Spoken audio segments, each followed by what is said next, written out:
2-1,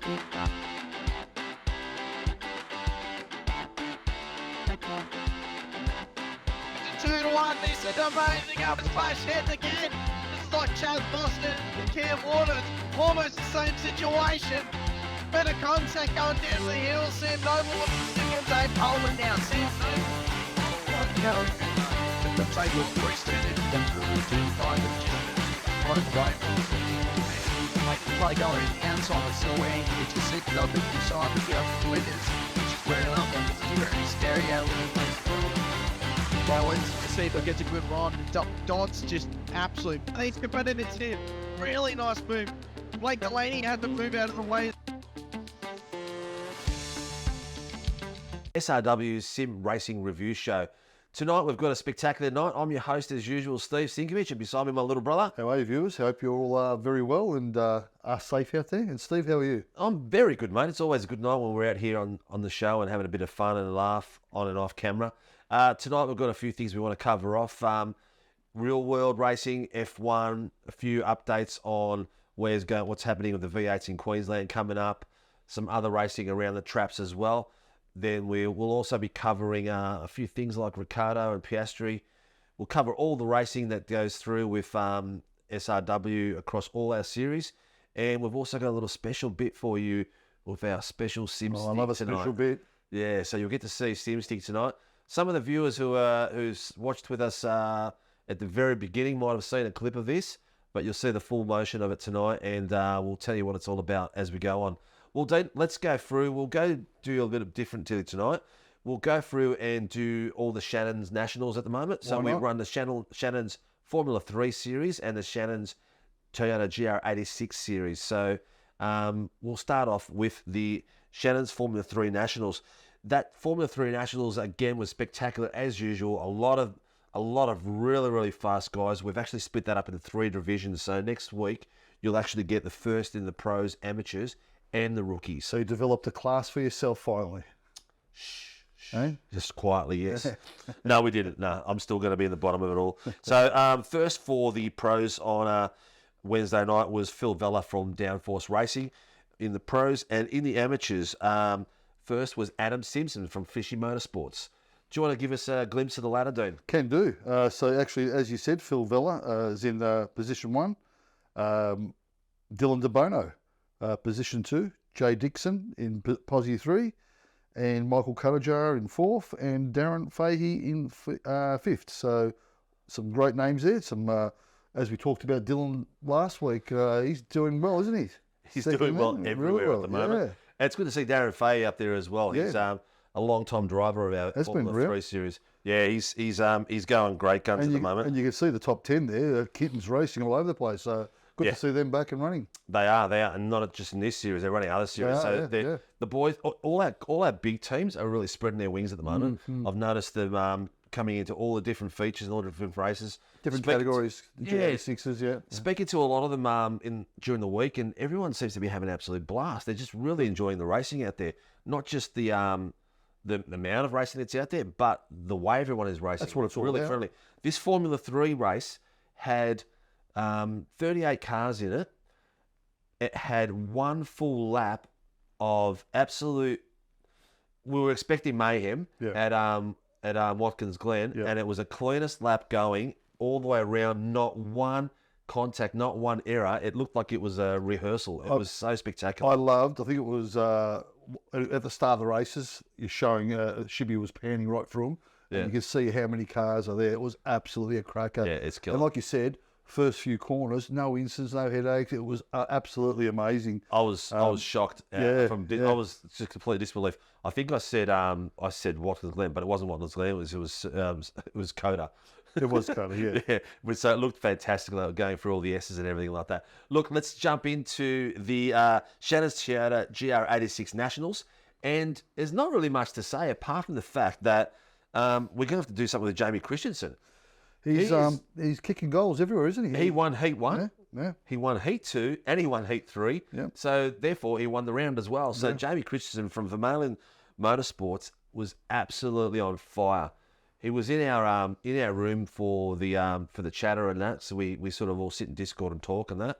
And for a guy that was absolutely crowning it and killing it out there. He was so relaxed. He was like he was having a picnic. I couldn't believe it. I'm here trying to. I think I went from 33rd to 15th in the race, and I'm like dead focused, trying to be quiet, and he's having a laugh at that. So he's a spectacular driver. You know who was unlucky in that race or those races? Who? Dylan DeBono. Yeah, he had an off night. Yeah, he had a really off night, and he's just seemed to be just found the right spots. Yeah. Well, I cleaned him up in the second race where he spun out, hit the wall, and bounced right in front of me. But let's go through the ladder and let's go through the top 5 and let's see who's where. Okay. Shannon's Toyota GR86 National. We talked about, Steve. Yeah. Okay. And the pro drivers are in position 1, Sam Kazakunis. Sam will have a laugh. I know you're going to watch this, Sam. But it's all good. Kazakunis. No, don't even go there. Just go to the next one, bro. You're killing it. Position 2, Jamie Christensen. I can't get my mouth there. Third posse, John McHenry. And fourth, Dougie Gowans and Tim Cornt in position 5. So Tim's back in there. Yep. Well done. Slide all the way up because you've got the amateurs there and you've got the rookies as well. Just do the top 3, mate. I do the AM drivers, Tim Cornt or Count, Ryan L. Green, Jack Gronwald, and Cameron Hardwick and Cameron Edwards in 5th position. Yeah, and then you've got the rookies. Wade Edwards and yourself, Steve Sinkovich. I'm waiting for it. Excuse me, but we'll just, you were waiting for it, weren't you? Yes, Greggy Johnson in 3rd, Graham Kanaki, and Philip Buckland in 5th as well. So well done.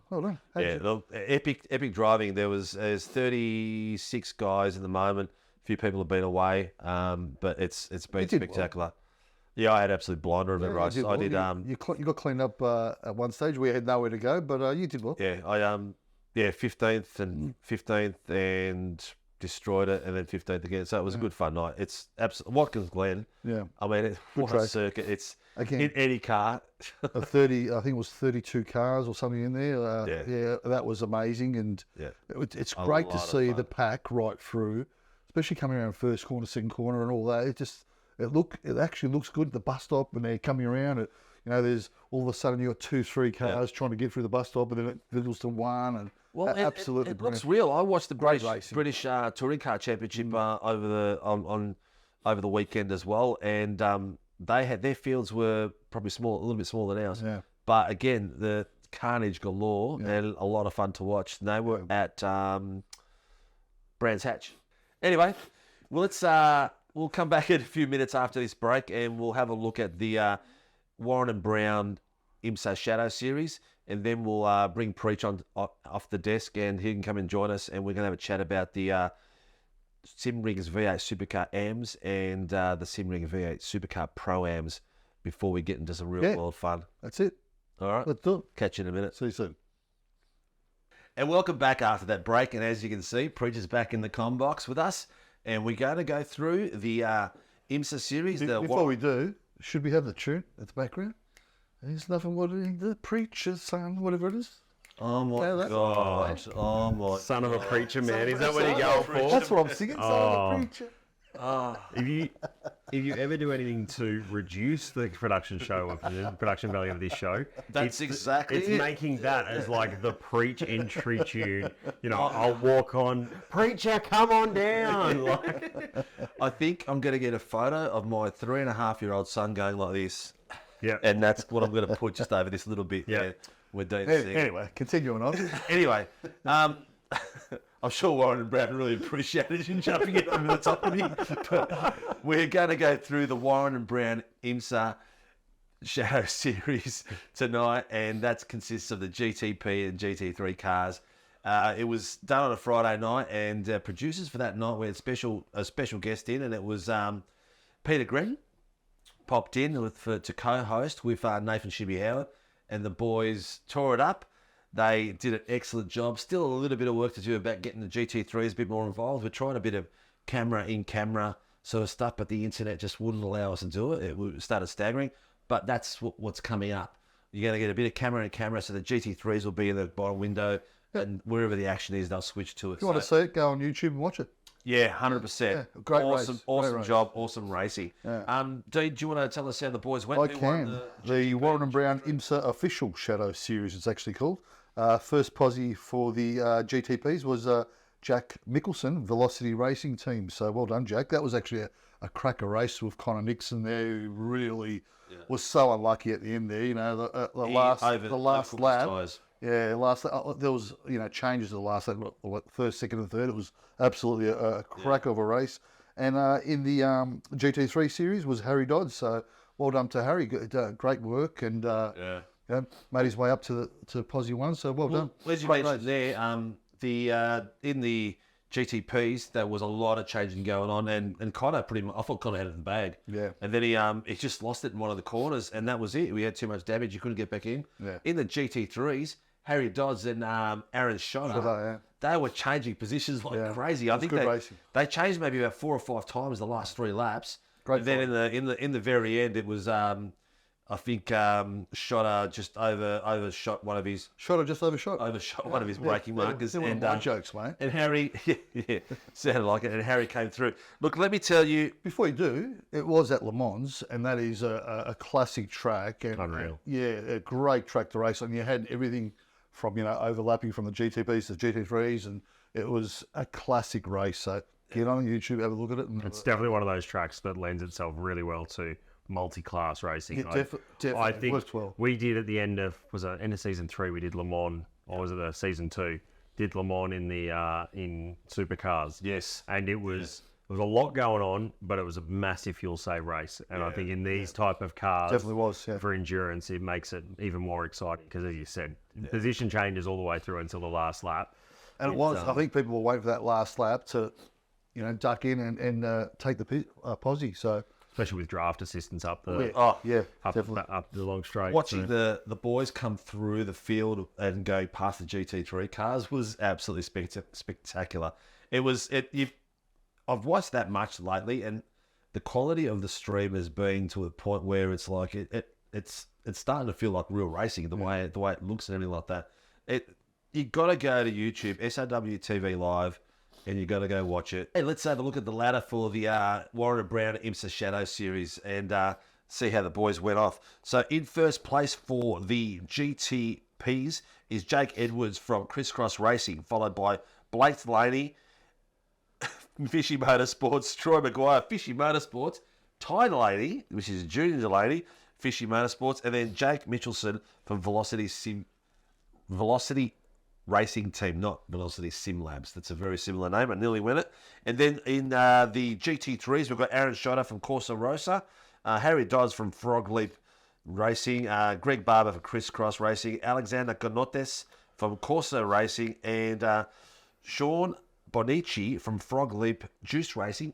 Sean races out of the USA. Wow. He races with Frog Leap Juice, and he's in the US, and he gets up early in the morning and goes for a spin. Good on him. Yeah, well done. We've got a few internationals, actually. We've also got someone from the UK that races in the 86s at the moment too.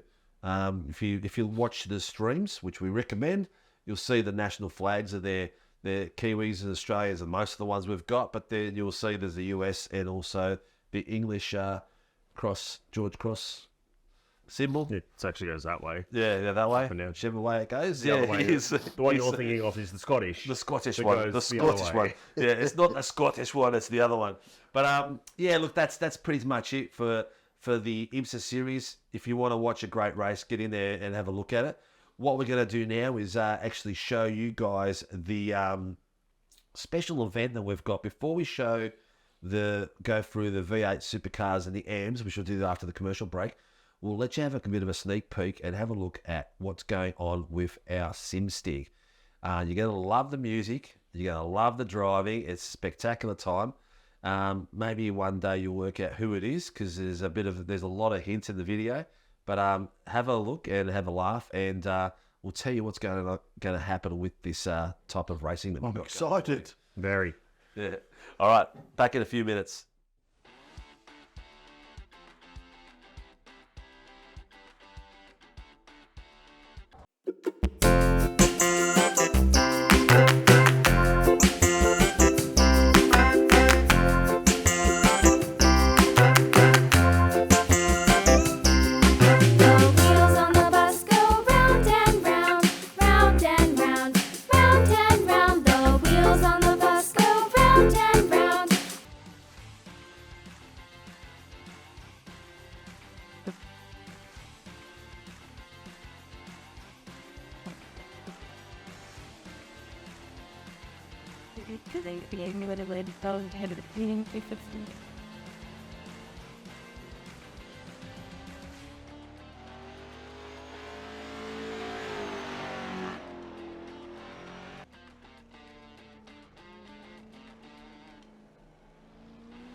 Please do it. Anything that is really, really good.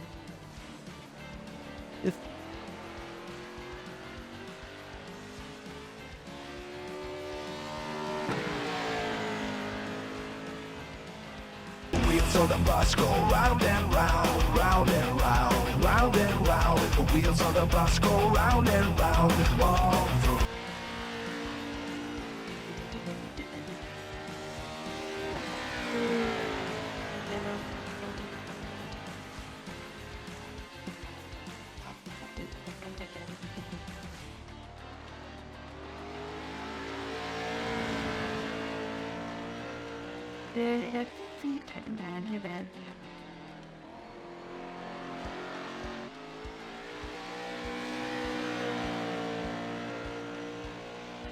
The horn on the bus goes beep, beep, beep, beep, beep, beep, beep, beep, beep. The horn on the bus goes beep, beep, beep. Oh.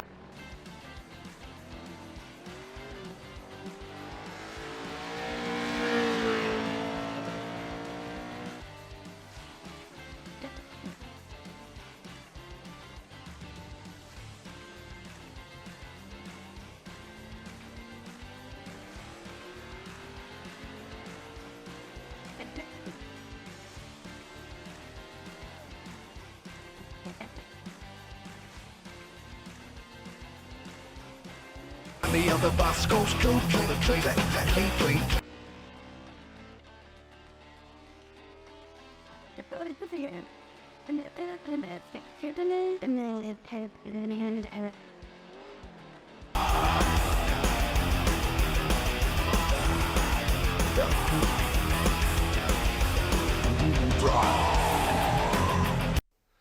All right, welcome back, and I hope you guys enjoyed that little clip before the break. Have you heard a better version of Wheels on the Bus? No, No, no, absolutely not. The driving beat in that was It is pretty killer, and it gets pretty extreme. And the Sim Stig, as Dean's named him, has done an exceptional job and had a bit of fun. And all right, we took the piss out of Top Gear. why not? Why not? We're entitled Somebody's to. got it. You gotta. I mean, there is a real life team taking the piss out of Top Gear at the moment on their social media. Yes. In Tickford. Yep. In the AU battle, which looks very interesting indeed. I'm very excited to see how that comes out. Yeah, but we'll what we're going to do now is when we get a guest on our show, or we do some interviews with some drivers that are in their own home. What we're going to actually get them to do is run a lap on the same track, same conditions, same car. If you notice, there's Warren and Brown splashed all over it, and some of our other sponsors as well. And it's they're going to try to beat the time, and it's going to be just like they did on Top Gear. We're going to have a little board out behind us here, and Dean's going to go, it was 1 minute 45, and slap it on the wall like he does with everything else. Anyway. So that should be a bit of fun and something a little bit different. So in leading on to that, we are going to be interviewing some drivers soon. So plan is once we sort out some technical issues we've got here, to have the Delaney family in, and hopefully the King of the Fish. No, not his wife, Barbara. It was your birthday on the weekend. Happy birthday. But Michael and the three of them have a bit of a chat, where Fishy came from, and it's get some in-depth, on Ty and Dad and how Ty's developed as a pretty amazing young driver. Anyway, let's get into the SimRigs V8 Supercars Amateur Tuesday night results and a bit of a brief on how that went, mate. Well, it was an unreal race. I don't think we had a single safety car in the race, which is something pretty incredible at Bathurst. Jason Douglas led off the start line into turn one. Not a whole lot of carnage went on throughout the back of the pack. Yes. And then it sort of just settled into a bit of a rhythm. Some drivers pushing really hard. Some drivers having some unfortunate nights. Unfortunately, Joe Marnie yet again hasn't been having the best start to the season. And I hate to bring it up, Joe, but it's just it's really hard to see. You know, season 2 champion had a bit of an off finish towards the back end of last year, and then it's been going through it the last couple of weeks. But I mean, that's the luck of the draw sometimes, and sometimes you get lucky, sometimes Definitely. you're not so much. But he's still got the pace, which is the main thing. for Yeah, him. I call that you get involved in the vortex. And it just sucks you in, and you have one of those seasons where it is. And he actually pulled out of the Sunday V8 Supercar Pro-Am series as well because it was too much for him. And it is what it is. You got to do what you got to do. Make sure your mental health is there, and that you're happy with what you're doing, and you're having fun. If you're not having fun, there's no Doesn't work, does it? Yeah, so. I said to him, yeah, man, mate, if you're not having fun with it, it's fine. It's cool. Don't sweat it. But Joe is actually joining our broadcast team. So he's going to be one of our new producers in training, which I'm hoping he's had some time with the boys yet. But I'm going to tell them he hasn't yet. But we'll fix that up, Joe. But how'd we go with the top 3? So Travis Daly took out the win for performance sim racing. So quite a polished performance by him, I'd say. Towards the end of the race, Jason Douglas looked like he might have had enough to hold on. Yeah. But took probably the safer option with fuel at the time, which ended up, he was pretty disappointed at the end when he crossed the line in 3rd, which could have been a win for him. So it would have been a win at Long Beach and then a win at Bathurst, which is a pretty good thing to do. Yeah. Pretty exciting. Jamie Davis coming home in P2 for AutoServe Racing, so quite a good result for him. And the team he was also looking quite good for the win there as well, chasing down Jace, but had a little bit of a moment coming out of the elbow and spun it into the left-hand wall. But he was one of the fastest in qualifying in the top 10 shootout. Jamie Davis? Yeah. I'm a fan. Fan. I think he's an exceptional driver. Very clean, and he has an aggressive streak in it, but he does it clean. Yeah. He throws the car in. He makes sure he's got enough overlap and everything when he does his dives in and stuff like that. I like this style. I really do. 99% of the Anfield do. Yeah, exactly.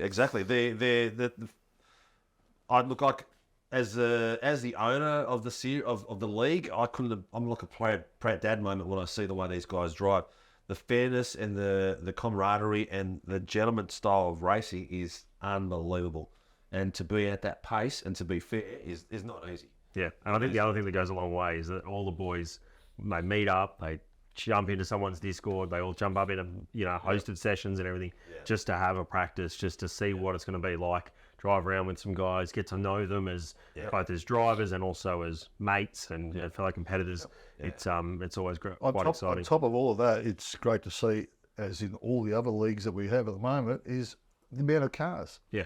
And as you said, they're all camaraderie, racing together, and it's 40 cars in pretty much every series is pretty good, pretty impressive. Yeah. So I don't think there's a series in the country that's got that at the moment, and consistently across everywhere, which is pretty impressive. Look, back to the results. It will drop off. Yeah, it will drop off. We always look at about a 10% drop after the halfway mark because life gets in the way and people start battling for things that they can't fight for. But the way that we've developed our series now with the Pro-Am and the rookies in a lot of they're our always series, in for a race. You're always in for a result. People at your own pace. So Formula 3s, you're fighting for results. The 86s, you're fighting for results. In the V8s, it's a little bit different. Tuesday night's probably the only night that doesn't have subdivision. Yeah. But these guys are animals. They all love it. They just come out like crazy. Sunday nights, the Pro-Ams. So you've got a split there, which is another thing which is good for it. Look, here's the top 5 for you guys in the Sim Rigs V8 Supercar AM Series. In first place on 537 points is Matty Whitaker from Fishy Motorsports. In second place is Peter van der Kraan from Angry Birds Racing at 530 points. And Liam Tipping from JTK Race on Oz is at 526. Jamie Davis, a new guy to our series from AutoServe Racing, is 518. Last season's champion, Darren Crosby from M1 Racing, is sitting in 513. Have a look at the results there. If you want to have a look at more results, you can actually go to iRacing, have a look at the series, and you can have a look at the drop down to the leagues, and it gives you the full result of all 40 drivers. So you can have a look at all that through. So I'm not going to read all through because we've only got a limited time to go through. And it's bedtime, for Christ's sake. Anyway. Anyway, we'll have...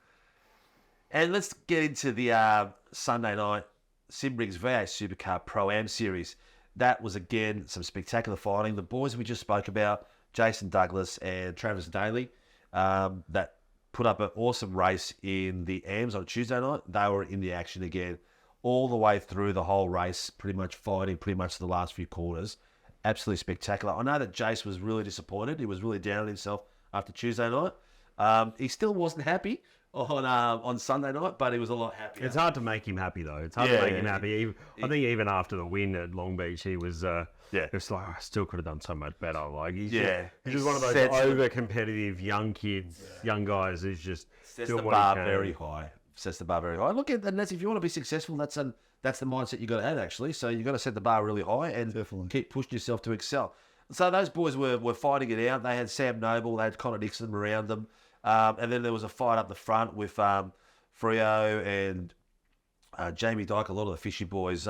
Blake Delaney was sitting in third for a while. Whiting was up there. Even Funky Miller was there for a while, and he unfortunately had a spin-off. Harry Dodds was sitting in third. He did an absolute ripper of a quali in the top 10. And the boys were ripping up some killer times. And we thought that Harry's time was going to be hard to beat. And then it was O'Reilly from Vermeulen came up and he just pipped him by, I think it was something like 3/100ths. And then Freo came through and seriously, we watched it and we're like, oh, look, this is a clean lap. This is looking okay. Didn't even think it was going to be fast because he only got purple in one section. And that means really nothing because if you got your top greens and you can be just under that purple area. And he came through, he absolutely creamed them. Oh, so clean. Oh, yeah, it was that fast that it looked slow because it was so smooth. Yep. You know, when you see them, you can see that you can hear the engine, but the car just looks like it's just planted. It just looked like it was just coasting through it, and he just nailed it. Absolutely nailed it. So the top 10 shootout was epic, where 3 guys that didn't make it, but the boys put on a show all the way through. Bruce Tannock was in there, left, right, centre. Darren Lobb came from something like 30th. He made 27 passes. Wow. Got himself all the way up to the 7th place. Absolutely dry. His drive was something special to watch. Clean, awesome passes. It was just like, oh, Lobby's passed another one. Oh, Lobby's passed another one. And he was just catching them and going and going. We sort of suspected he was going to get up to about 7th place because that's where the pace was where he is at, and it wasn't going to be as easy. You could see he had like maybe about 3-4 tenths of the guys he was passing. But absolutely awesome racing and a lot of fun to watch. Yeah. So in the results for the V8 Supercars, Simbriggs V8 Supercars Pro-Am Series, in first place was Thomas Freeman. Second place was Jamie Dyke, both fishy boys. And in third place was O'Reilly from Vermeulen. And that was his birth. Not birth, what did I say? Birth. That was his christening debut and christening on SRW and the podium. So an epic drive. The kid's got a lot of pace on it. Really good. Really good. Do you want to go through the ladder, Dean? Can do. The Simbriggs V8 Supercars Pro-Am Series. In position 1, Jamie Dyke, Fishy Motorsports. There'll be a theme here. Thomas Freeman, Fishy Motorsports in position 2. Position 3, Michael Whiting, Fishy Motorsports. Blake Delaney in position 4. Guess what? Fishy Motorsports. And in the 5th position, Chris Miller, Fishy Motorsports. We can keep going, but that's a top line. As well, look, there's 7 Fishy Motorsports in the top thing. Incredible. I think we're going to have trouble with the fisheries because we've caught too many. Hello. We're going to have to throw a couple back. But anyway, the boys, you know, hats off to them. They come out. I'm still waiting for a team to come out and really push them to their limits. Yeah. We thought WKMP were going to be that team, but unfortunately, real world's got in the way for them, so they can't be there every week. But, you know, they're fighting it out amongst themselves, and they want the title. And there's no holding back at all. So very, very close battles. and it's going to be every week. A new person's going to be on that top step, and it's going to be very interesting all the way through it. My bet is it's fishy. Next week too, but Yeah, maybe. yeah, potentially cool. I'm maybe a Blake Delaney. Maybe is Delaney in the top 3? Delaney in the top 3. Delaney in the top 3, yeah. The big question is, and it came up on Sunday night, was I think this may be the last season where Ty Delaney is actually in the amateur standings. Oh, The way he's driving is Unreal. to go up. Yeah, Unreal. really cool. Anyway, that takes us away from that side of the business. Let's have a bit of a break, and we'll come back. And this chap beside us, Preacher, is going to have a bit of a chinwag and tell us about the V8 Supercars in Queensland. All right, catch you in a few minutes. Well, there's a whole lot of news going on at the moment. The first one I think we have to highlight is that the Newcastle 500 is not happening next year. Yeah, there was talking about that. So that's confirmed that it's been cancelled from the Newcastle City Council. Not jumping in on it. Look, I went to it this year, and for an event, it was pretty good. I think for a fan engagement point of view, they had a lot going on, and a lot of good on-track action, but they close all the vendors in the middle of the city, in the middle of the street circuit, and it's just not good for business for them. Because of they don't get access, they don't get the guaranteed freight or cargo or anything getting into there. So it's unfortunate for them. Bit of impact on the businesses, local business. Yeah. So even though these street circuit races are designed to be boosts, Newcastle City Council didn't see it that way. Whole lot of budget stuff going on in the state government, but we still don't have a calendar for next year. Yeah. Which is big news. Still don't have a calendar. You can start to manoeuvre things like we know when the New Zealand round's going to be the weekend before Anzac Day, so middle of April. Yeah. We know that Bathurst is going to be the weekend after whatever the New South Wales public holiday is. So Sandown still up in the air, depending on if there is a Singapore development in terms of supercars getting on support bill there. Yep. And so they're going to support bill for the F1s? Well, that was the rumours. Yeah. They still haven't really been squashed yet, but there's a lot of rumours that it was actually never going to happen, and it was just a nice to have. Yeah. I think focusing on getting into New Zealand first is the big thing, and they've managed to do that at Tokor Motorsport Park, which they have invaded and taken all the titles. I mean, yes. If you look, it's a five Kiwis have won the championship. Well deserved. Five Kiwi championships in a row. Yeah. Well deserved. Yeah, and you can't say anything wrong about Scotty and what Kane's been able to do. No, I mean, you look at Scotty's performance over in IndyCar in the last couple of years, and he's just gone from strength to strength. Yeah. I just watched his Laguna race at Monterey in IndyCar. He did a cracking job over there. So. Yeah.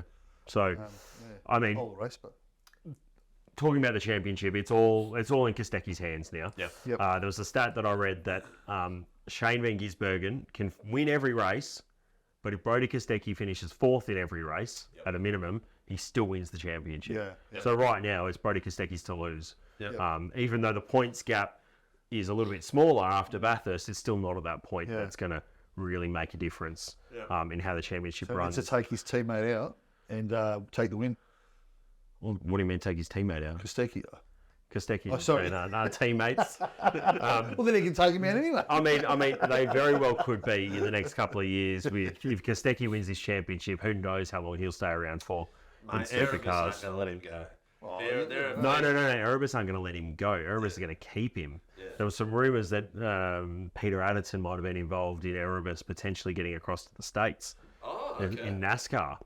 Betty Flamenco team owner has always been very clear. Let someone go to NASCAR to another series anyway. I mean, especially if you're staying in your stable. Yeah. Like, they're very entrepreneurial. You take your hat off to her. What she's done with that team and the people she surrounds herself is pretty spectacular. Yeah. To be able to take it to the AAA boys and all those really big funded teams, the way she's done and gone around business has been. I tell you what, pretty impressive. Erebus would look good on this side. It would look really good Erebus, on this side. Yeah, it would fit too, bro. It would. Lots of room. So I mean, there's lots to go on. Yeah. Still looking out for. I mean, silly season is still coming up as well in supercars. Like We're expecting an announcement for James Courtney. Probably by the time this goes live, who would have announced that he's off to Blanchard Racing Team for their second car. Yep. We've obviously got Will Brown moving to 888 next year to partner with Brock Feeney, which was the big unexpected move. Yep. When Shane eventually announced that he's going to the States to fulfill his NASCAR dream. So wait, let's touch on Shane and his NASCAR dream. What series is he going to be racing? So he's going to be doing a combo of all the NASCAR oval and street circuit. So he's going to be doing trucks, Xfinity, and the Cup Series. Because he was in the rally over the weekend. He's in a rally on the weekend. He's going to be doing the Aussie Racing Cars, their Super Series over in Highlands Motorsport Park. Which I think he's also racing in a Brabham BT62 hypercar GT car thing that they've had to put all this. They've had to put all this exhaust, like extended exhaust and mufflers on the back of it because it doesn't meet noise regulations for that track. So it'll be interesting to see. But he's not giving up on any of his other passions. You know what? He's doing what Max Verstappen would love to do. Well, I mean, we'll get into that in F1. A lot of drivers would like to be able to do what he's doing, is compete in his series, be serious about his series, but go out and have fun.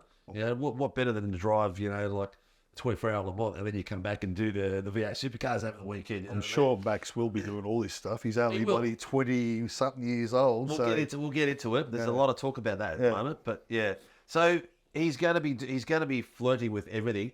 Is he going to focus on one thing over there to go for a championship, or is his goal is definitely to get into Cup Series full time? But to be able to get there, he has to do a whole lot of evaluation through ovals and through the lower tiers. Yeah. So that's where the trucks will come in, and the trucks will be a lot about tyre wear, surviving tyres, going through those longer races. Are we going to see him competing against Scotty? I don't think we're going to see him competing against Scotty in either IndyCar or NASCAR. Yeah. But I think there might be a real possibility in that maybe in an IMSA or maybe the Daytona 24 is one that I'll keep my eye on, because I think the longer he spends over there, the more likely he is that he's going to jump into that. A special pairing for a race, then two in the car together. I would imagine that there might be some drive for Penske or someone. Yeah. Because obviously Scotty drives a Chevrolet over in IndyCar. Yeah. And the Giz will be driving a Chev with Trackhouse. Yeah. So I think there's probably a good tie-up coming, potentially Scotty into a Camaro at Bathurst. Breaking news, is that breaking news? They've seen him compete against each other, so they know he's and they are best mates. They know that the quality of driving is very close between them. So it would work. Yeah. Hell yeah, it would work. Good pairing. I suppose he's all hypothetical, but of course it's hypothetical. But you know what? A lot of what we do is hypothetical, and all this crap you see on YouTube and all this clickbait and everything like that, it's all hypotheticals. But you know what? For all your old farts like me, Molly Meldrum's, coming out and said about Beatles coming out and breaking up, that was hypothetical, and it was one of the biggest stories in the history. Yeah, and made him that many years. What year was that? Oh, I don't know, mate. Was it before I was Beatles? I don't know.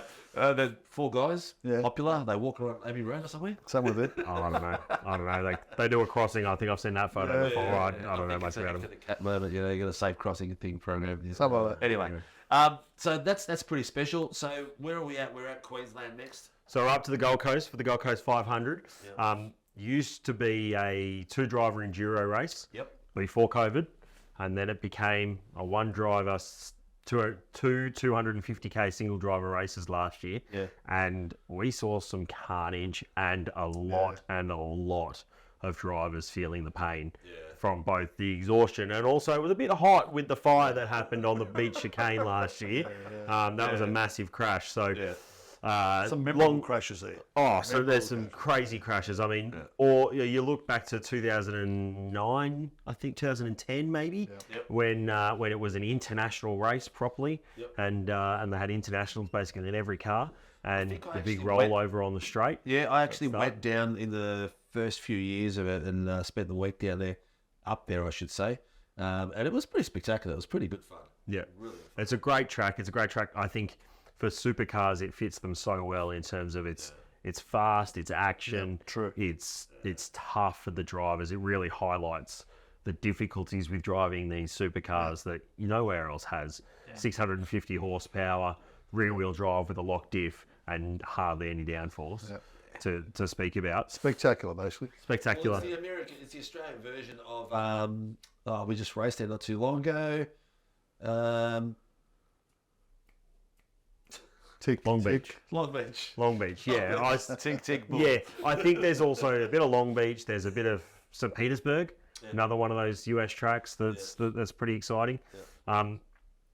Looking to this weekend, I think, I mean, Brody can wrap up the championship this next race. Yeah. Basically, that's sort of the status it'll He be. needs SVG not to finish, Yes. and he needs the win, and that's pretty much all over Red Rover. Yeah, pretty much all over. On top of the roof doing a dance. I mean, there's only 179 points between Coca-Cola, Coca-Cola Aeros Racing, and Triple Eight Yep. for Teams Championship. Yep. So that'll come down to the last race. That'll come down to whatever Will Brown and Brock Feeney can do for those teams. I'm skeptical to see how Shane goes. Yeah. I think this will be whether he's in it for the championship. You'll find out by the end of practice one, I reckon, whether he's in it for the championship. Well, you don't reckon he's pushing for it? He'll push for it? I mean, we weren't expecting. Why wouldn't you? There was no pace over at Bathurst until race day, which is a Triple Eight special. Is don't show your hand until race day. But there was no real pace from that 97 car, and I mean they started sixth in Bathurst, and they managed to win. Yeah. Like we haven't really seen Shane give his all this year, and I think the cars that they're driving, he's been very vocal about those cars not being suitable to him. And unfortunately, that's probably the demise of why he's going across to the States. But Look, he's had a good shot around here. He's been around for a while. He's won his titles. It's time for something new. yeah, You know, it's probably getting to the point where the car isn't suiting him and he's not enjoying it. So it's, same thing with Scotty. With what Scotty did, win 3 championships, then I won at Bathurst, and I'll stuff off now. Yeah, see so you later, thank you. yeah, so well, Scotty's end goal was always to go and do what he's doing now. That was his dream. That was he will not what's the other Kiwi? Not Dixon. yeah, Scott Dixon. yeah. Scott Dixon was he was a big fan of his, and I think he actually met him as a young fella as well. In one of the shows, and that I felt like watched. that was the next step. Yeah, prime passage. Yeah, that was where to go.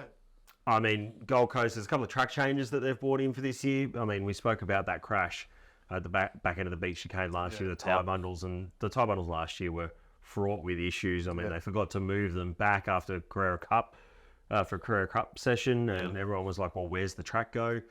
So they've completely scrapped the tyre bundles in the beach chicane, and they're going to go back to using the timing loop. But they've actually amplified that and modified that so that now the drivers on their dashboards will actually get a flash of curb, lap deleted, everything like that. So during practice and qualifying last year, we had to see that. The stewards are still going to hold the mythical number of curb cuts you can get very closely guarded, and it'll just be black and white flag warning, and then a bad spot for sin flag, and that'll be it. Sounds like Coda last night, Formula One. Well, it sounds like more like Qatar. Yes, potentially. And look, the other thing that's changing is they're bringing in a full course yellow. Well, they're going to trial it in the practice sessions. Okay.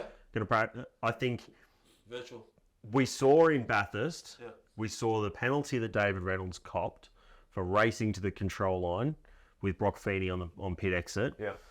And it has to stop. Yeah. Like, he was only probably half a metre away, David Reynolds, from slamming into the back of his teammate who'd stopped on the outside of turn one, going full pace to the control line just for track position. It's got to...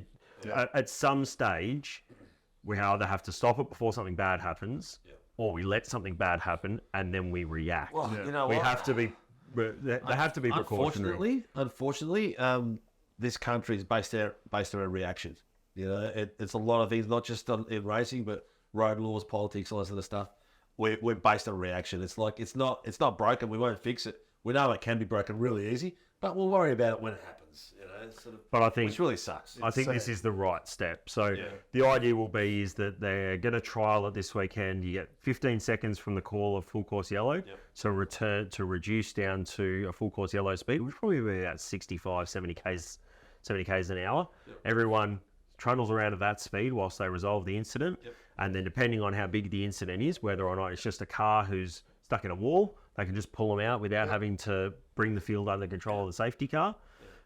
More like what they do in sports car racing around the world, which is probably, I honestly think it's the best step. They're going to then shorten that when they get to Adelaide down to 10 seconds if it works. Well, it's going to save them having an embarrassing situation where you've got them coming down the mountain and you've got a driver holding up the whole field so his teammate can get his car. Debris, we don't know where it is, Debris. Yeah. It's going to save that happening again, that's for sure. Yeah. And I'm surprised they didn't do it after that actually happened. So, it's I think things. I mean, that incident probably was one of those, everyone was so tight back in 2018, 2019 when that happened, that it was like there was going to be one incident, one thing that just set it all alight, and it was just the double stacking possibilities there were, I mean, it's Bathurst. Double stacking is just nature of the day. That's the way it is.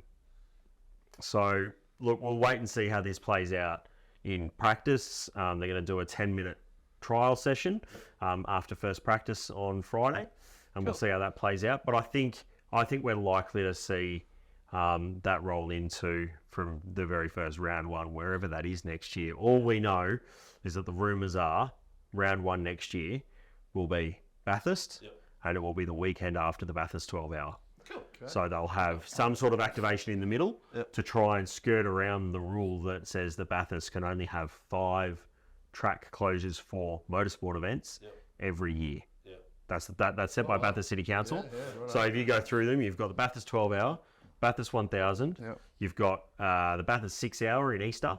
You've got the Bathurst International in November, and then you've got Challenge Bathurst, which is a track day, time attack type thing. To try and get around that, they're going to try and merge Bathurst 12-hour, which of course is Supercars owned and promoted on behalf of SRO, that will basically circumvent that ruling. But I mean, we saw the Bathurst 500, Mount Panorama 500 back in 2021, which was actually not a bad race. It was 250k races. Just doesn't have the same street circuit appeal of Newcastle or Adelaide before it.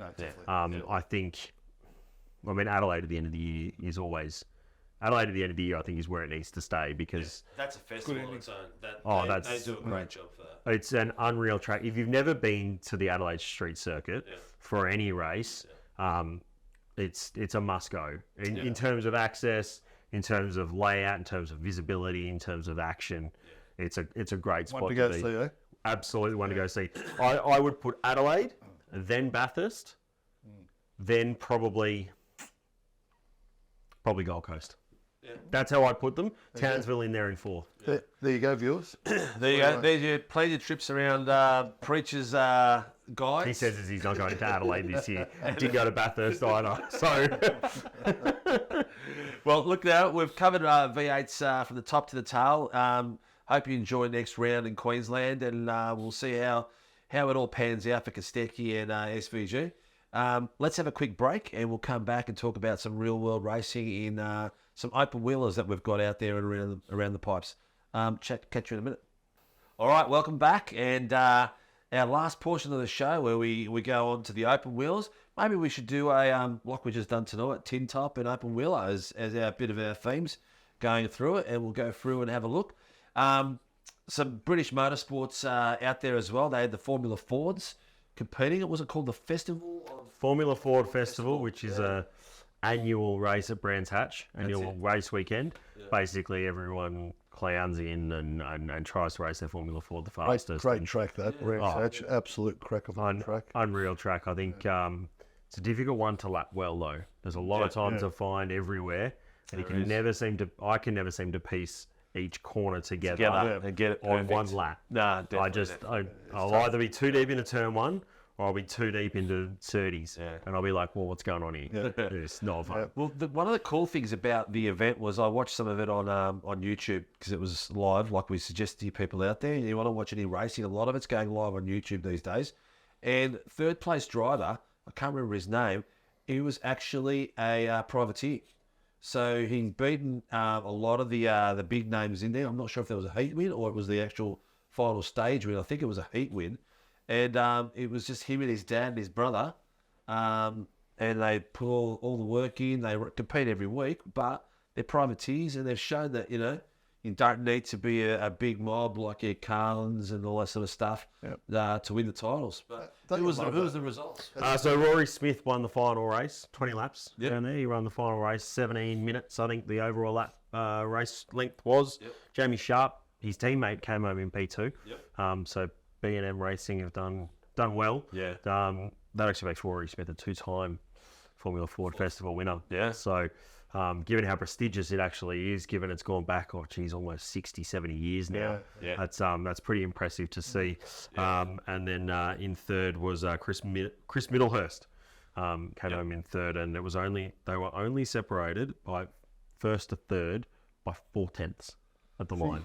That would have been an epic fight to see. So if you want to see that, by all means, go to YouTube, check it out, because it is on there still. I saw it this morning, and a lot of fighting. They actually had the TCRs on the same event as part of the weekend festival, and there was a lot of awesome TCR action as well. So get on there and have a look at it. You don't have to just watch us all the time.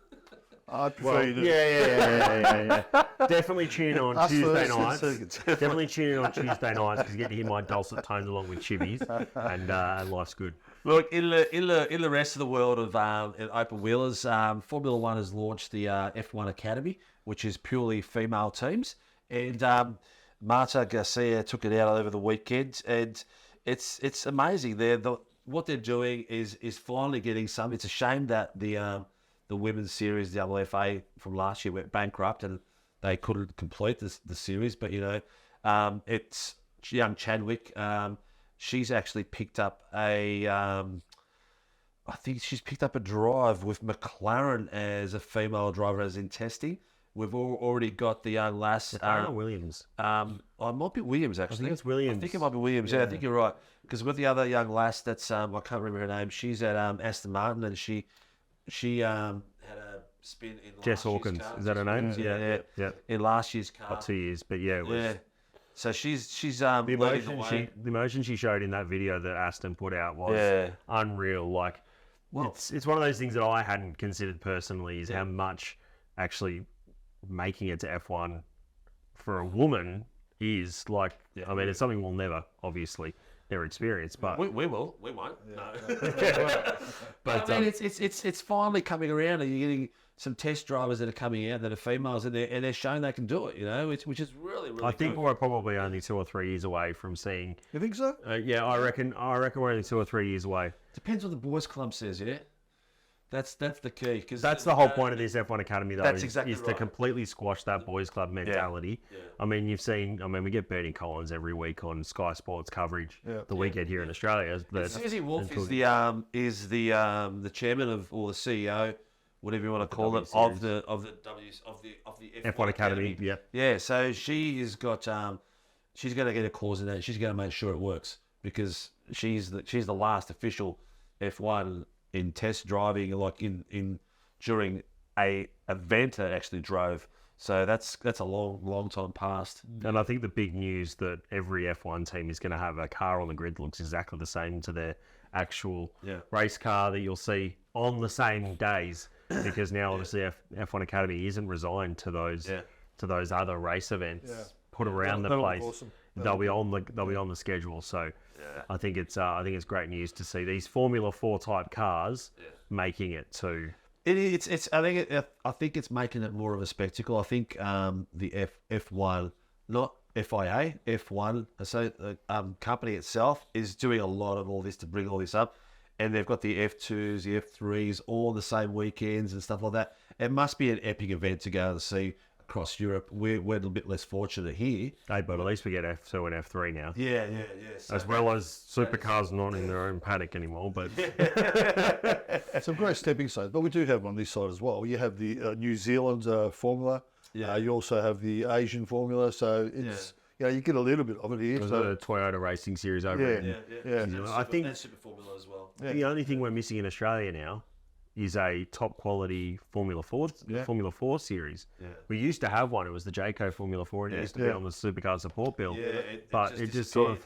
I think I remember seeing it in Townsville, and there were about 8 cars in it, and I was like, they did this new S5000 or whatever it's called. I don't even watch it. It's not even Supercars owned anymore. Yeah. And, you know, the moronic thing about it, I'm sorry, people are going to hate me for saying this, but you've got Dallara chassis out there. You've got all these different engines. You've got the Formula Renault. You got that. Why go develop a brand new motor, develop a brand new chassis, spend all this money, right, and make it hard to get into? And where do you expect it to go? Yeah. You know, it's not going to survive because it's not sustainable. It's not an off-the-shelf product. It's a custom built. I think, was it Walkinshaw team? No, Gary Rogers. Gary Rogers, there you go. And it was destined to fail. You know, you got Dallara chassis that could have brought them in. Simple format. Yeah. Keep it simple. Yeah, that's have what it it. was. What the thing was, it was the mentality that they wanted to hear a V8. That's what it was all about. Well, I mean, that's what a Formula 5000 was. It was 5-litre V8s. Yeah, exactly. Basically built from Yeah. what you pull out of a road car and chuck them into a car Yeah. with a big airbox on the top. And that's basically what it was. I like the idea of where Supercars was going by having their own, you know, organic return to that Formula series as something a bit different. Yeah. I still think there's an important thing to have in the Australian Drivers' Champion in that gold star, which is obviously what the champion of that series gets. But I think there needs to be some movement on what it actually iconic is.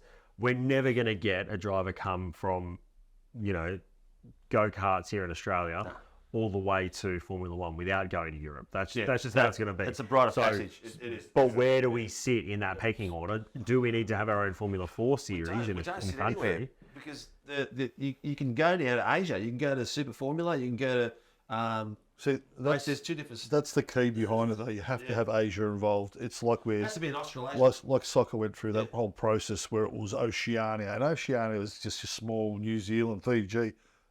When you went to Asia, it actually, you know, you're playing against Japan, China, you know, all these larger continents, and that's where you need to develop the But that's you know, what I'm saying. Australasian. That's what I'm Yeah, saying. Formula. Australian Formula 4 needs to be a thing again. Yeah. You need to be able to progress from your state Formula Ford to your national championship Formula yeah, Ford I do agree. into a wings and slicks actual race car, Yep, and then 100%. progress overseas to wherever you can find yourself a drive. There's no proving ground here. There isn't. for those There type isn't of at things. all. At all. Your only option is to do what the boys in our series are doing. It's get into the XLs and the little batteries. Really restricts you. The tin tops. It's, Yeah, the it's tin basically tops. all it does. That's it. It's not like Europe. You can get into the Formula 4s, you can get Formula Vs, Formula anything, and you can go out there every weekend and race with old farts, young farts. It's on all the time, and it's a shame we don't have that culture here. But it is what it is. You do with what you can. If you've got to go overseas to make it, you got to go overseas to make it. That's why we have sim Yeah. racing. Yeah, We don't have to go overseas and, yeah, and exactly. drive That's what we why we want. do. So I think I might start gathering sponsors now for my young fella, so get him across overseas so he can race. at you got to some get him a point. rig first. Well, that's he's a little bit too young yet. He's I'm gonna get maybe a him in there go soon. kart. Maybe a go kart. I've got a go-kart in there sitting for him, waiting for him. Oh, already. good.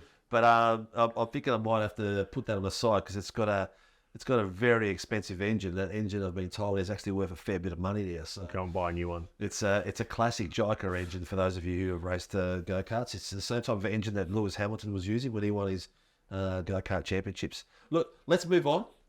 We've gone through and bashed Australia and the Open Wheeling Series here. I'm sorry, viewers, but it is what it is. It's the truth from our perspective anyway. If we're wrong, send me an email at admin@simracingworld.com.au and tear strips off me and we can talk about it and Or ask a question.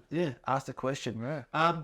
Let's get to the F1 yesterday. Yeah, okay. What's So, today? well, Yesterday. last night. Well, it is now. It is now Monday morning our time. Yeah. So obviously, Mr. Max Verstappen came in P1. P2 was Lewis Hamilton at one stage, and Lando Norris coming in third. And obviously, that changed after I finished watching it and went to work and found out that I think it was until about 11 or 12 o'clock our time that we actually found out about the result. So those results changed. But Obviously, he wasn't the only one who lost position as well. Charles Charles Leclerc Leclerc. as well. Yeah, he lost his position. So who Well, was it? didn't lose positions. He lost his entire race. Sorry, disqualified. Being- So being it was disqualified. Max first, Lando second, and who ended up being third? Was it Was it Carlos? Carlos Carlos Sainz, Sainz, he moved up. Yeah, Carlos Sainz moved up. There you go. So Lando was quite fortunate again, but it was all down to the timber skid plate underneath the car. Yeah. The cars were riding too low, and they there's a measurement they're not allowed to go under after the test when the cars go back to the yard, and theirs was too thin. In a certain range of the horizontal. So when you see all that sparking and everything like that, that's those actual boards slightly deteriorating. Well, they're actually led by titanium at the front. That's what you get sparks. Correct, yeah. But so I digress. They're made to fade away and to slowly scuff away, but there's a certain amount of tolerance, and they went over it, which is tough titties, mate. Cop it. There's nothing else. Like They all have to follow the rules. Yeah, that's And what they the all rules are did, there bar for. them. I mean, Lewis lost at Brazil 2 years ago. Yeah. He got disqualified from qualifying due to his wing size. Yeah, and, that's I right. mean, look, did it affect him that much? He drove through 13 positions or something in the sprint race, and then got a 10th position start because he took some power unit or something, some parts, and still managed to come through and win the race, didn't he? So He did. on the back of that, our own OP Oscar Piastri obviously had a bit of a damage and a bit of an accident first or second corner there with Ocon. with Ocon, and Ocon that took him finished out. his race after that. Yep. So and Danny Rick ended up being I think it was P17 or 18, somewhere at the rear of the ends. He got the fastest lap, but he was on the soft tyres, so he had some damage. He did have the fastest lap. Yeah. They brought Yuki in because Yuki was in the top 10. Yeah. And Yuki, they saw how the car was reacting for Dan, because Dan made up something like he was like 22 seconds behind. He made like 14, 15 seconds. Yeah, but Dan was going nowhere. It was at the It was they near were the just end of testing. it. But they saw that what pace Dan had, and they brought Yuki out to do it. And Yuki came out and got the fastest. Did he get one? Yeah, the okay. fastest lap of the race on the very last lap. Oh, that's why I missed Yeah, it. There you on the very last lap. So, but it was all down to what Dan was doing.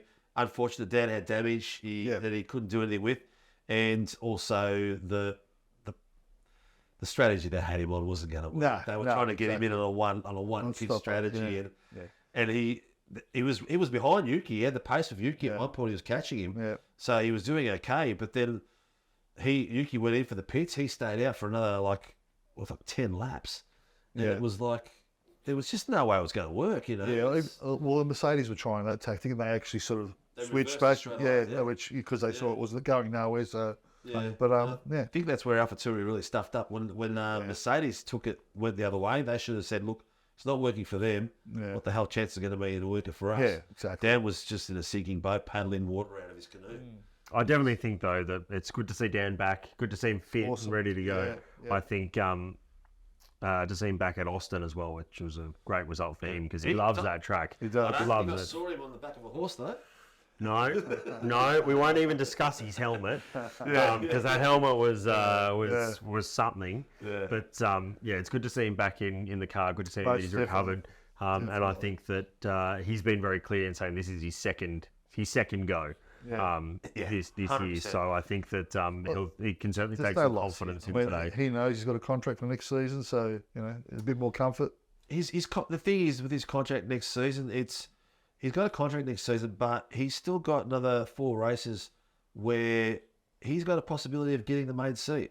So he really needs, no matter what his comfort level is at, he needs to show how fast he is and get in there, because if, like we discussed last week, if Perez does pull the pin, or if Perez shows that he's not the backup driver that they need, well, he needs to be ready to jump in that seat. I think the only way Perez is going to go is if they push him out, and if Hamilton beats him and finishes position P2, If he doesn't get He second has no position, option. he'll be gone. He has no option. He'll be gone. So he doesn't get. He's already been. Christian Horner's pretty much said it already. If he doesn't get second, That's Danny he's Rick's gone. chair, and Liam Lawson will jump into his spot, I reckon. Yeah, That's 100%. what we're for. That's definitely going to happen.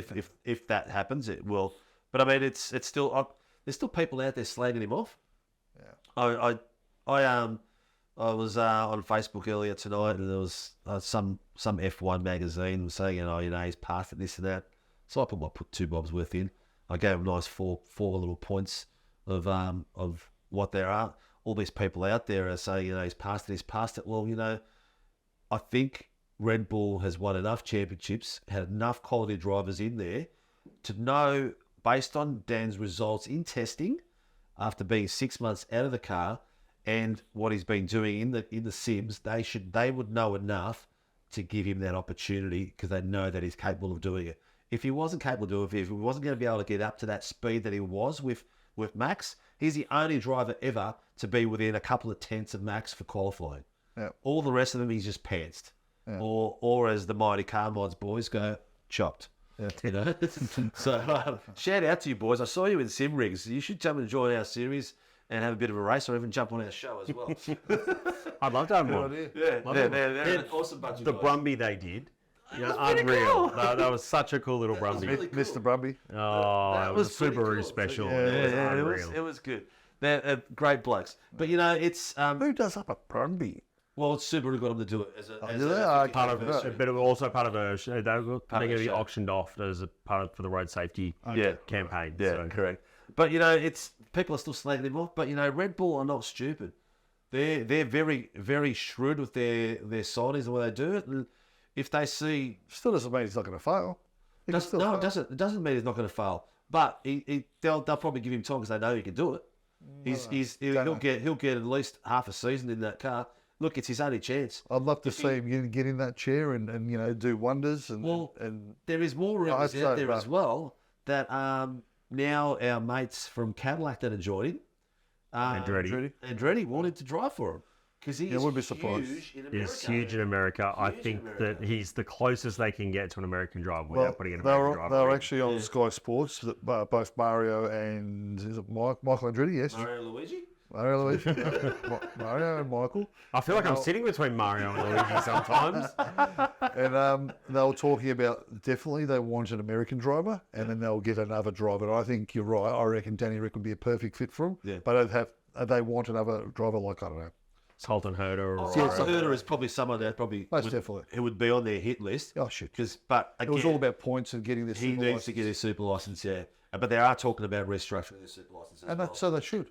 There's a whole lot of holes in that. There's a guy on Twitter who is poking holes at the super license points, and I think he's right. Yeah. There's a lot of things that don't make sense Yeah. in terms of that to be homologated tracks to FIA grade B and all this sort of stuff. Just give points based on how they perform in the category that they're in. Correct. If they're finishing top 3 in the championship, pretty sure they're pretty quick. Look, it's you know what it is. It's FIA politics.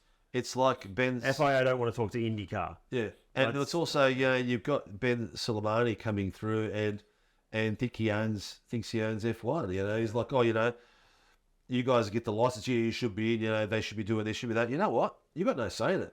All you are is a regulatory body that has to cover the rules of the racing and make sure everything's safe. That's it. That's all you are. Yeah, you've got no say at all. He's already been told to shut up once. Yeah, he reminds me of Trump for some reason. He does a bit, yeah. And F1 that. organisation have already told him to cease and desist once, and Yeah, I reckon that's right. he's on his way to get another one. He's got a lot of money, a lot of clout, and that's the thing. Have you noticed the last few races how he's hovering around the drivers and schmoozing his way around them, trying to get them on side? As I was just watching it, and I was like, dude, you just got to stop, mate. Yeah. You know. See, I'm on the other side. I think what he's actually been able to do for bringing Formula One up to another level in terms of, you know, what we saw. He hasn't done that. Well, he's been involved in it. F1 he's been the themselves have champion. He's been the champion for it, for making sure that the FIA are moving steps ahead to bring us good racing, right? The moves they did after 2021 Abu Dhabi, and I thought I would never bring this up, but the moves that he's been able to do with his team involved to be able to put that behind them, and has there been many unfair? Well, there was last year. judgments? Last year they had issue after issue with the two.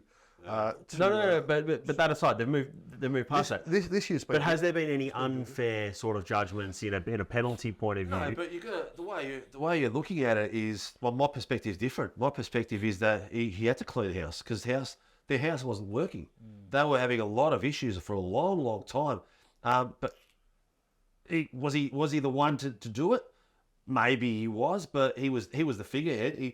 I know that there's guys under him that did all the work that get no raps. He's just basically, if you look at the British Motorsports Racing Club, yeah, the president for a while was Damon Hill.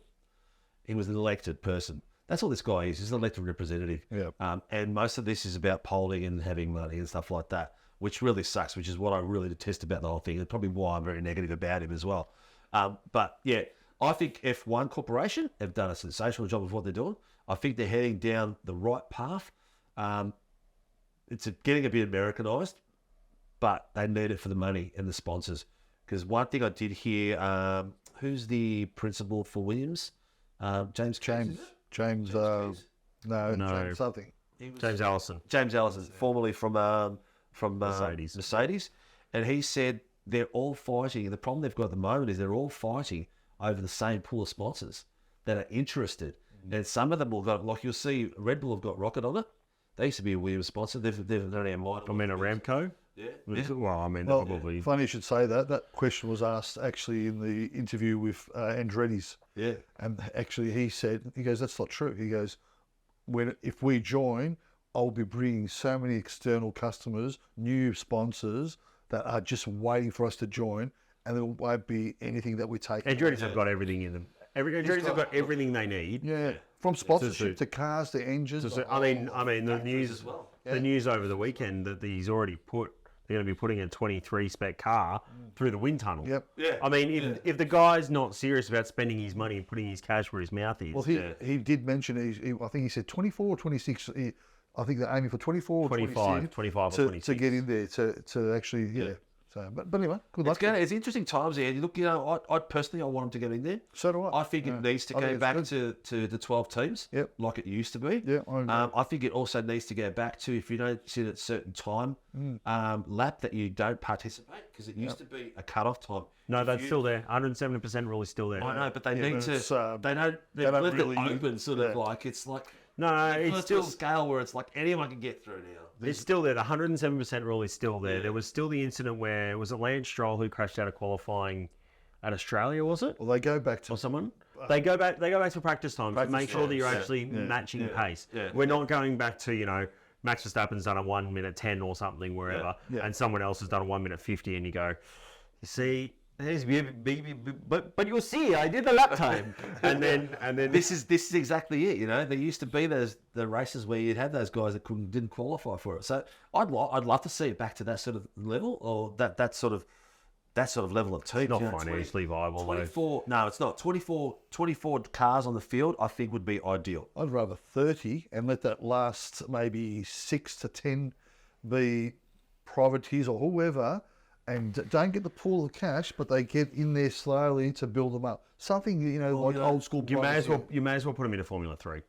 You may as well put them into a spec series where they buy the car as it is, rather than spending. Carlin wanted to go in, and they've got And everything. High Tech, was it High Tech? Well, I think it was High Tech Carlin, High Tech submitted an application to be one of the One of the the two of four them, yeah. teams. Yeah, Yeah. High Tech, yeah. and they've got everything they need, and they've got the history there. They've been there for a long time. You know, why not give them a go? Yeah, I agree. You know, I think the biggest thing for them is that financially it's a big step it is a big step from running in Formula 3 and Formula 2 to building your own car to running in that. I think I said it before, financially viable. I think Apparently Andretti's they ticked all the boxes, but again, it's just up to, didn't tick the boxes big enough to get to what Andretti had. Yeah. Well, Andretti's got when you got Cadillac back in you, you GM as a whole, yeah. you've got a purse there that you can lean on, and they won't. Cadillac's not going to turn and say no, you're not going to any more money. Cadillac have got the tech as well. I mean, they won IMSA this year, so they've definitely got the tech to be able to get them Listen, there. at the end of the day, I think Formula 1, 2, 3, Academy, it's going down the right It's path. in a good place. It's in a good place. It needs to go. Obviously, Formula 2 and 3 don't do the same circuits. It would be nice to see if they did, a bit more circuits. Maybe not the 20, maybe 15 or something like that. Yeah. So, I mean, because we raised it last week, it's such a big break between, like, as soon as they leave Europe, we don't see them again until they get to Abu Dhabi. Yeah, one more and race. it's just that doesn't sit right with Well, me. the other thing as well is that these boys, there's a very young group of drivers in Formula 1 at the moment. So all these boys that are coming through, they've got nowhere to go.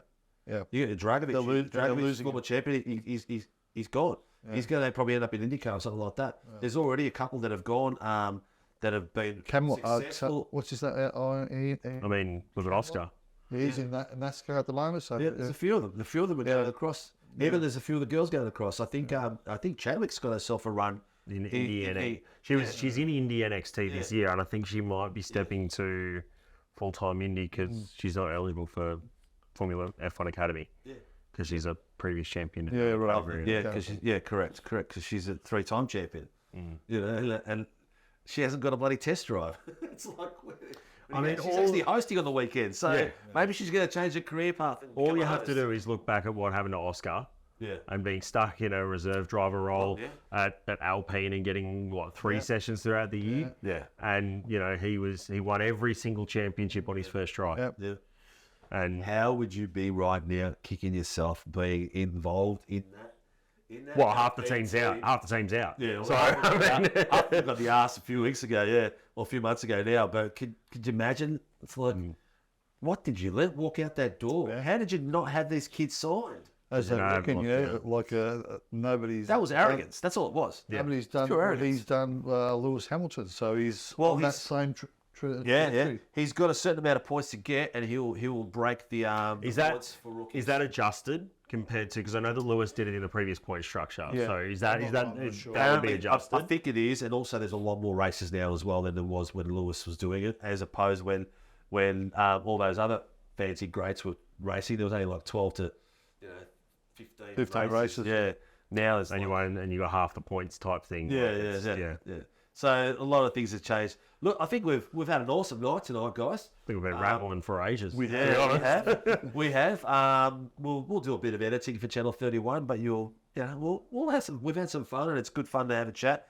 By all means, look, if you're a viewer on YouTube or on Channel 31, reach out to us on simracingworld.com.au on our admin email address, and reach out to us and ask us questions if you want us to talk about Put them something in the comments. particular. Put them in the comments. Yeah. I'll read them next week. Put them in the comments on our YouTube. Put them in the comments then, and that's probably the easiest way as well. And let us know what you want to see, what you want to talk about. We're going to have some driver interviews. We're going to try to do as many different things as possible. If we get the opportunity to get real-world drivers in, we will. Dan, after Come Christmas, say hey. instead of going to Perth, come via Melbourne, Fraser Rice. And we'll have a bit of a chill-wag. But, thank you again for coming through. Thank you, Preach. Thanks, worries, Dean. It's been a blast to have a bit of a chill-wag with you guys. I hope you guys enjoyed it because we have an absolute blast going it, and we're sober too. We don't drink drive. We're all safe drivers, and that's what you guys should be doing. You as could well. be having a beer right now because you're not going anywhere. Yeah, well, I live here, so this is my place. So anyway, For now. look, have fun, drive safe, stay safe. Make sure you tune in next week, and make sure you check out our YouTube channel and watch out all races. It's a good night for me. Good night. And love you long time. All right, catch you, Drews. To turn one, this is amazing. Up clash heads again.